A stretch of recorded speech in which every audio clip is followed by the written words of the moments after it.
Loch Ness, perhaps as mysterious as it is deep.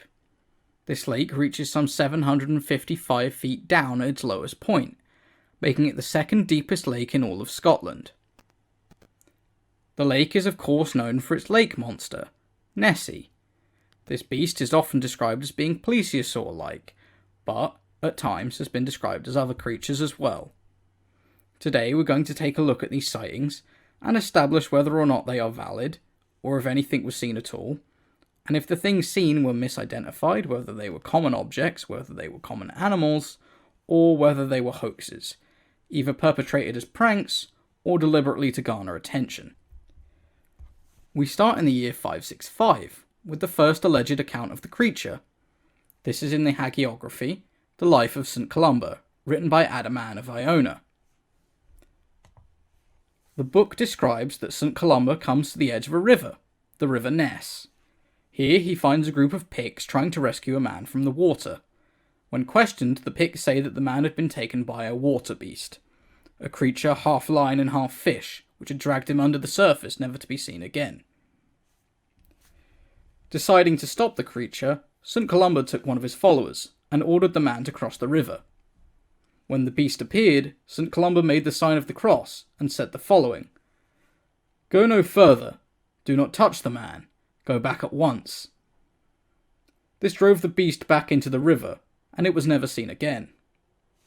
The Picts hailed St. Columba as a hero, believing he had committed a miracle and made a demon disappear. Or did he? Well, if we look at Adrian of Iona, the author of the book, he was one of St. Columba's successors, and was known to have authored the book in order to venerate his predecessor.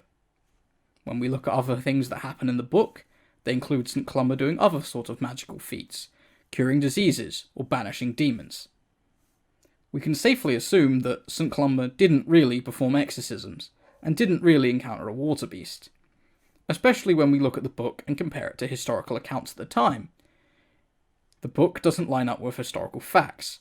Certain wars take place at different times.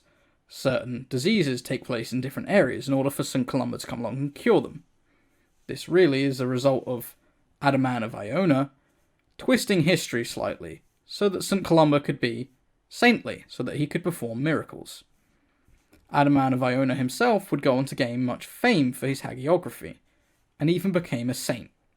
At the time, the process of becoming a saint was much more related to your fame rather than your standing with the church.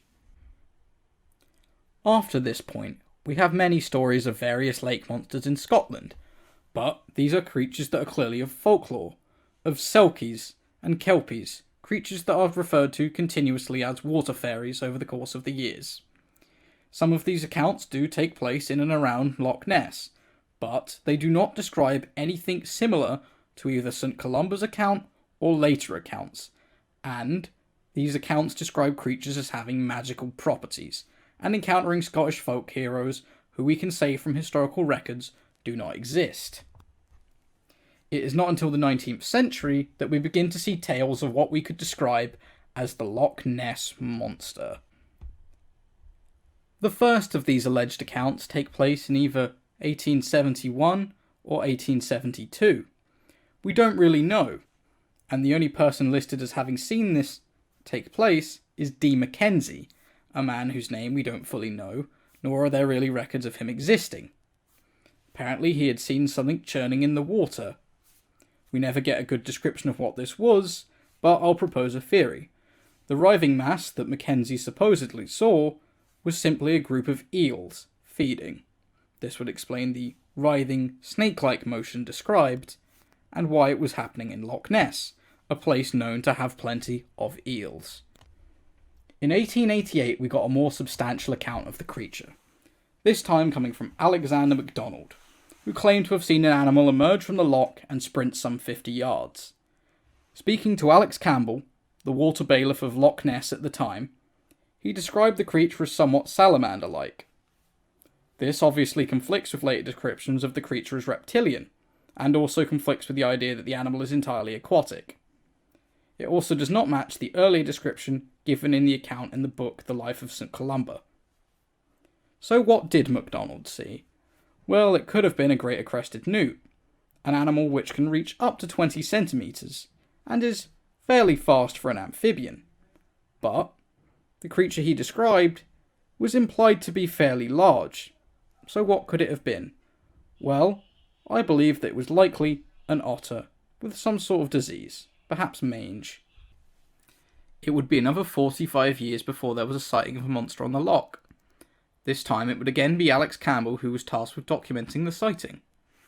In his 1933 article, he mentions the beast being whale-like, but described it as a monster nonetheless, although this may have actually been the contribution of an editor, Evan Barron. The woman who sighted the beast was called Aldi McKay. She gave the following account. The creature disported itself, rolling and plunging for fully a minute, its body resembling that of a whale, and the water cascading and churning like a simmering cauldron. Soon, however, it disappeared in a boiling mass of foam. Both onlookers confused that there was something uncanny about the whole thing, for they realised that here was no ordinary denizen of the depths, because, apart from its enormous size, the beast, in taking the final plunge, sent out waves that were big enough to have been caused by a passing steamer. Later, in 1980, Aldi was interviewed by a naturalist, and during this interview she revealed that there had always been an oral tradition of a monster living in the lake, and that she had known of a beast prior to the sighting.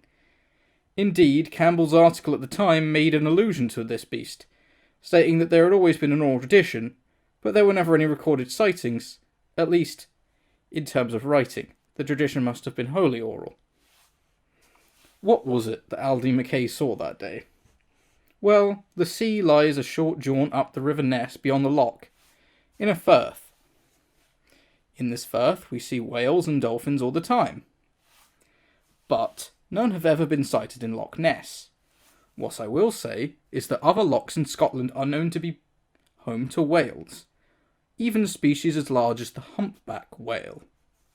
What this really means is that Aldi McKay may have simply seen a species of cetacean rather than a monster, and her account seems to suggest that she thought she saw a whale. She described it as whale-like and large, as opposed to later accounts which would record a reptilian monster. What are the likelihoods that it's a large species of whale like a humpback? Well, practically impossible. It couldn't get up the river into the loch. But, perhaps, by some sort of miracle, a species of cetacean, such as some sort of dolphin, or perhaps a small whale, a juvenile of a species that doesn't get particularly large, got into the loch. Aldi McKay then saw this creature, and it vigorously splashed around, causing a large displacement of water, which made it appear much larger than it was, sending out these big waves which could have been caused, according to her, by a passing steamer. This seems like a totally logical conclusion compared to the existence of a previously unknown, or a previously known but not known for the past 65 million years, animal living in the loch. This brings us to the sighting that really started it all. It might not have been the one that ascribed the name monster to the beast, but it was the one that popularised it. On the 22nd of July 1933, when George Spicer and his wife saw an extraordinary form of animal cross the road in front of their car. They described the creature as being large, perhaps 4 feet high and 25 feet long. It had a long neck with an elephantine appearance. It appeared as though it was the trunk of an elephant, which reached perhaps 10 feet.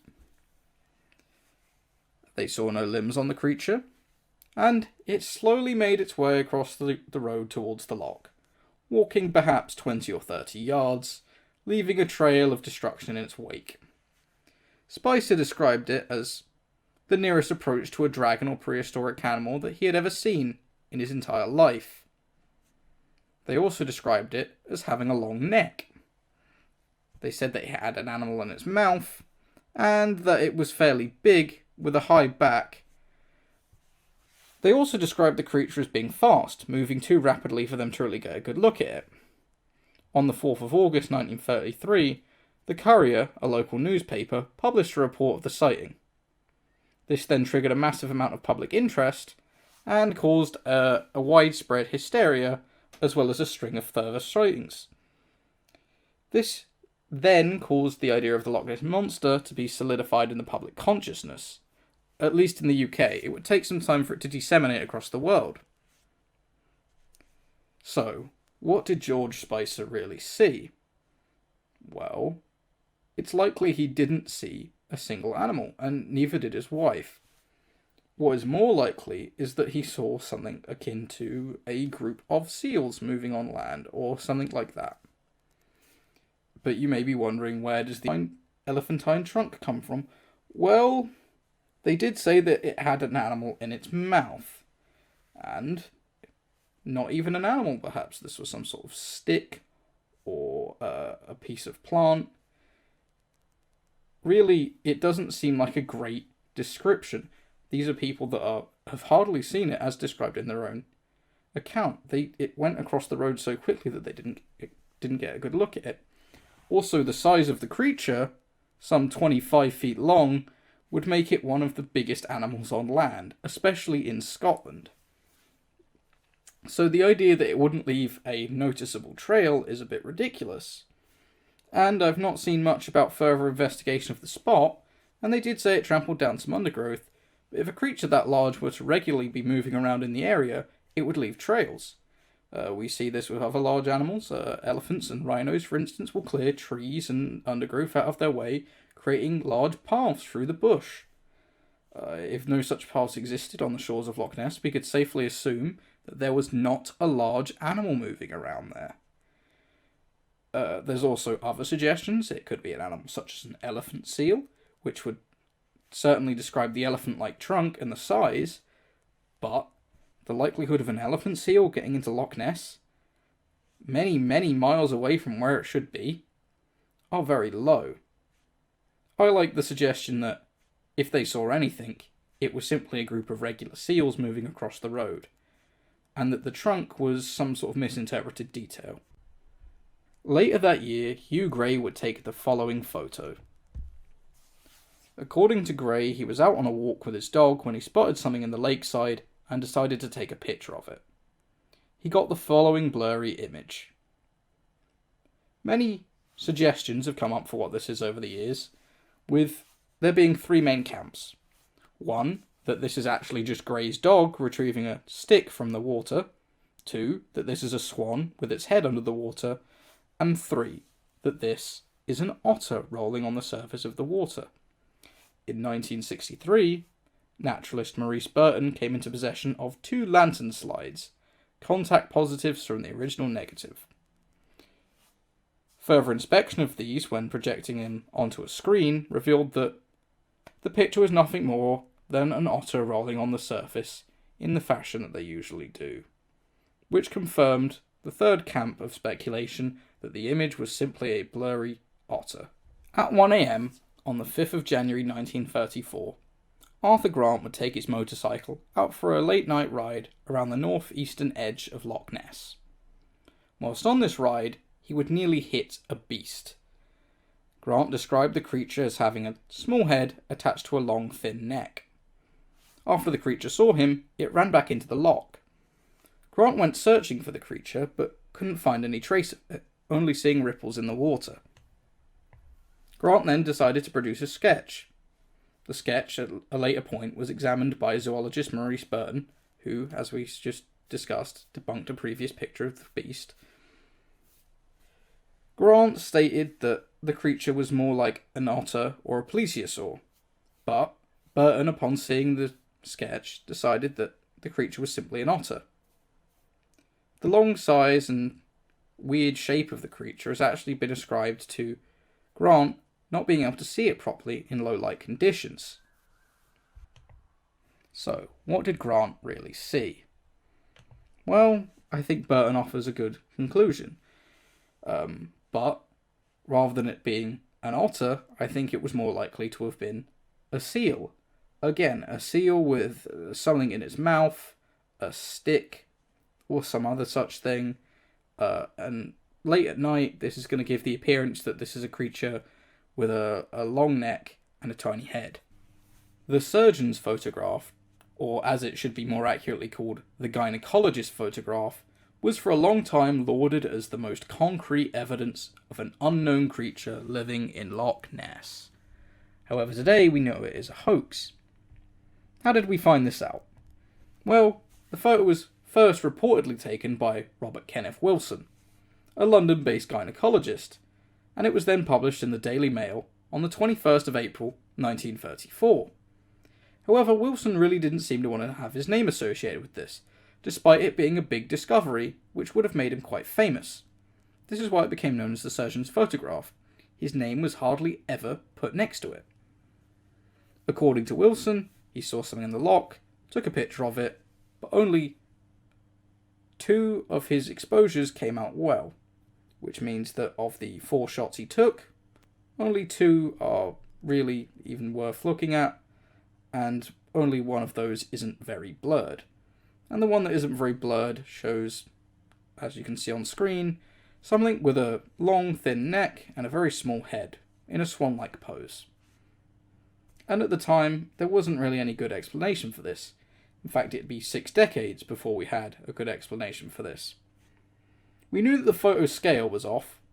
As you can see, the ripples in the uncropped image, they show that this is a very small thing. In fact, it's probably between 2 and 3 feet long. Skeptics weren't able to say conclusively based on this, though, that this was not an animal. However, in 1993, analysis of the original photo revealed a small white dot. This dot must have been a blemish on the original negative.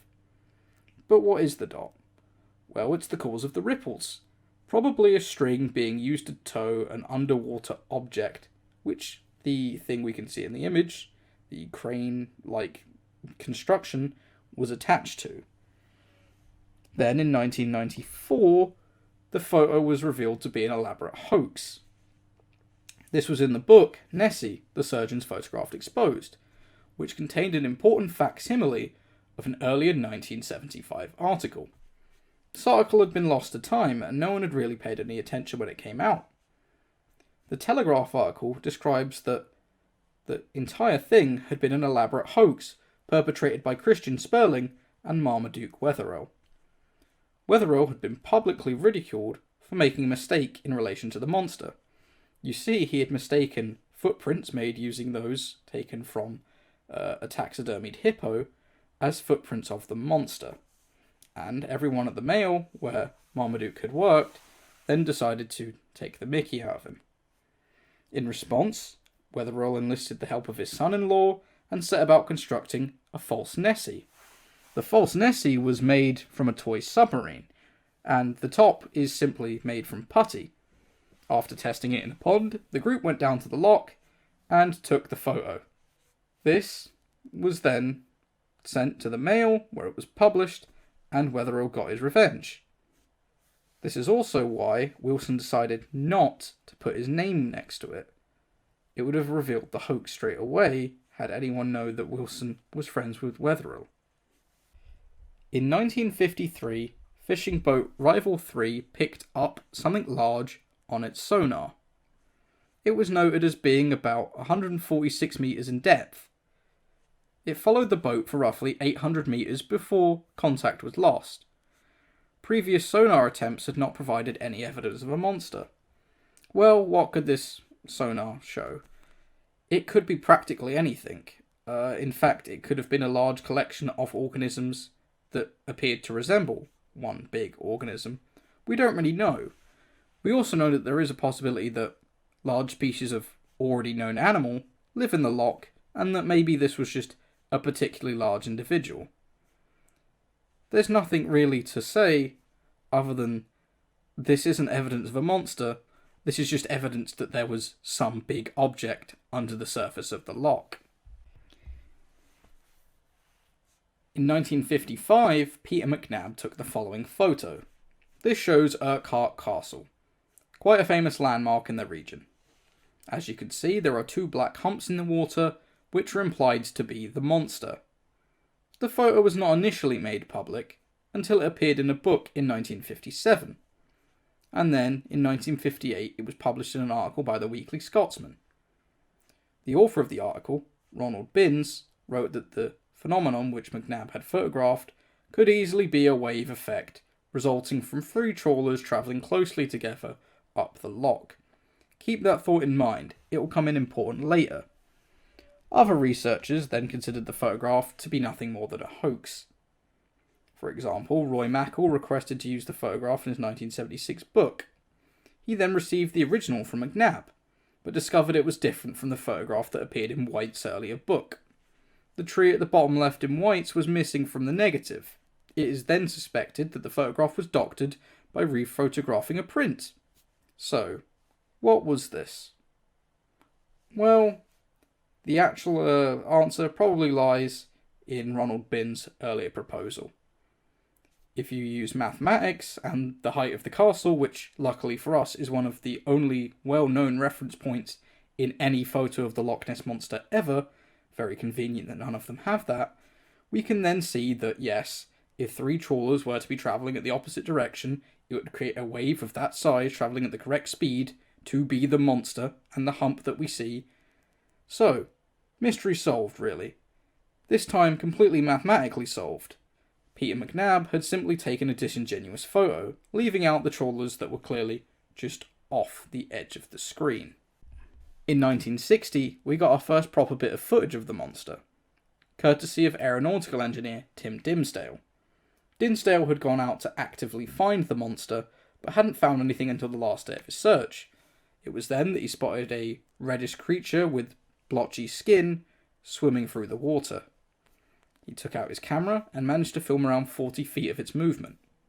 But, as you can probably see, it's not very high quality, and actually, later on, people decided to up the contrast of the image. What this showed was that it was simply a man on a boat. In the 1993 documentary Loch Ness Discovered, a digital enhancement of the Dinsdale film showed that a shadow might show what is a shape moving under the water, but this was caused by overlaying many frames, which really makes it difficult to say that this is in the original film at all. This could be a reflection or any other such thing, and the contrast that I just talked about shows that this interpretation is clearly wrong. The high contrast version of the image clearly shows what is a person on the stern of a boat. The next one is probably the most fun entry on the list. On the 21st of May, 1977, coming from Anthony Doc Shields.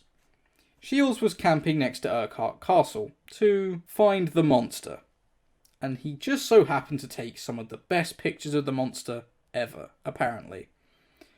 However, this is where things start to go off the rails and get a bit ridiculous. Shields claims to be magic. He claims to be a magician and a psychic. He claimed to have summoned the animal out of the water using his magic. Yes, this man is seriously claiming that he's some sort of druid that can summon prehistoric animals. He described it as being an elephant squid, a creature that is part elephant and part squid, and that it had a trunk and also tentacles, and that a white spot of the base of the neck you can see is actually the eye. However, as we can see, there's no ripples, and this is clearly not a squid-shaped thing. This is very clearly actually the same sort of situation as the earlier surgeon's photograph, except now it's 1977, and we don't have an excuse for poor photograph quality. This came out the same year as Star Wars, actually, so I'm a bit disappointed that the special effects are so lackluster. The photo is accurately named the Loch Ness Muppet because of how stupid it is, and because you'd have to be a Muppet to believe that this is in fact real.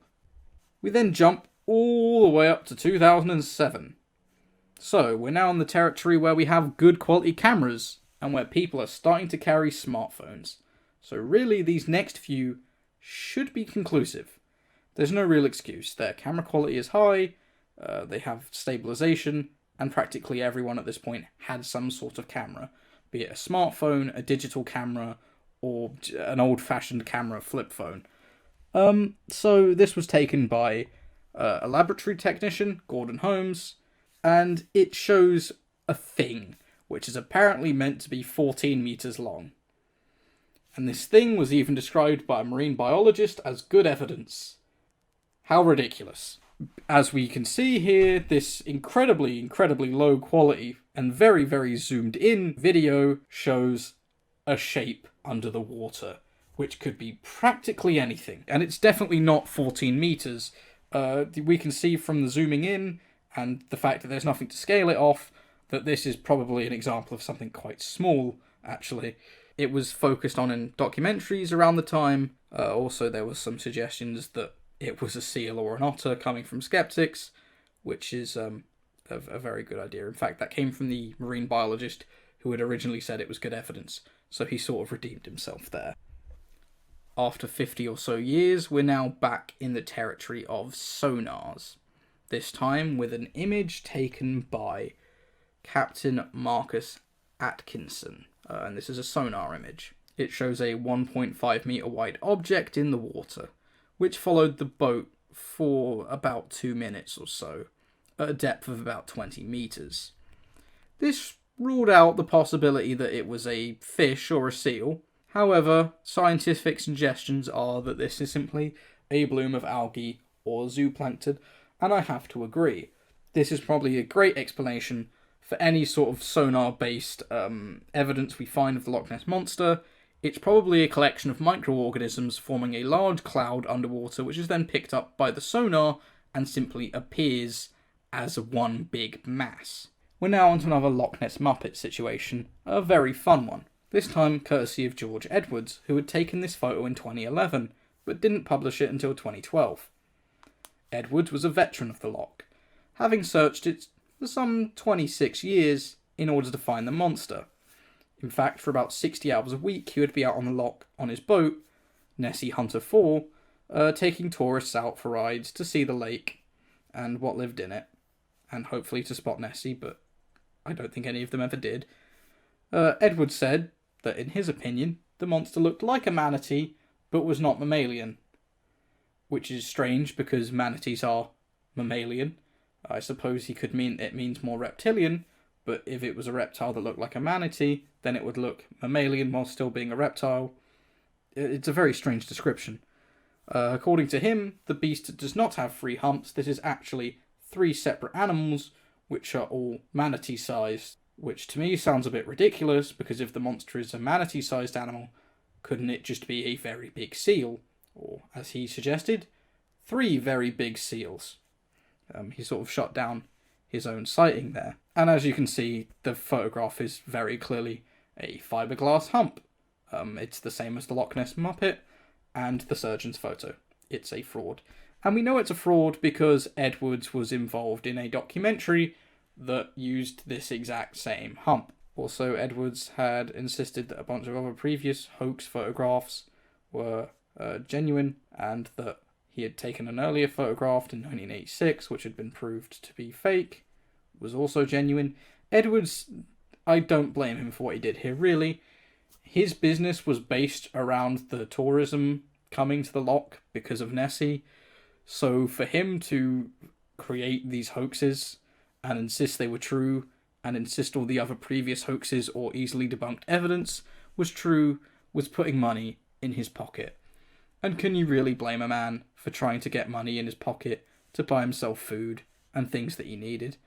I don't.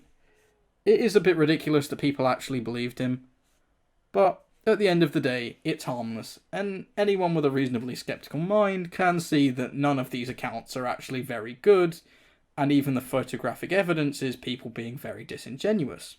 Most of the photographs, as we've seen, simply are zoomed in pictures of something else, which people then pass off as a monster. So I've hoped everyone has enjoyed today's video. I've hoped they've had a bit of enjoyment out of it, because honestly a lot of these accounts are just very fun to read. It's fun to come up with theories about what they actually depict as well. In fact, in my mind, that's the best part about the Loch Ness Monster, is that it gives you something to think about and speculate on, and learn to put your rational cap on and do some good thinking about the thing.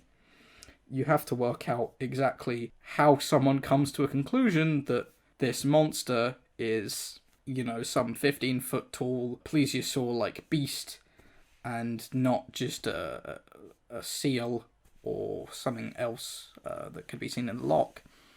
And really, there are a lot of factors. If we actually look the 1933 sightings, for instance, they coincided with the release of King Kong. King Kong had a plesiosaur in it, which popularised the idea of a plesiosaur to the general public. Prior to this, actually, the term serpent or sea serpent was applied to many such monsters. And really, the term sea serpent would be more accurate to describe Nessie.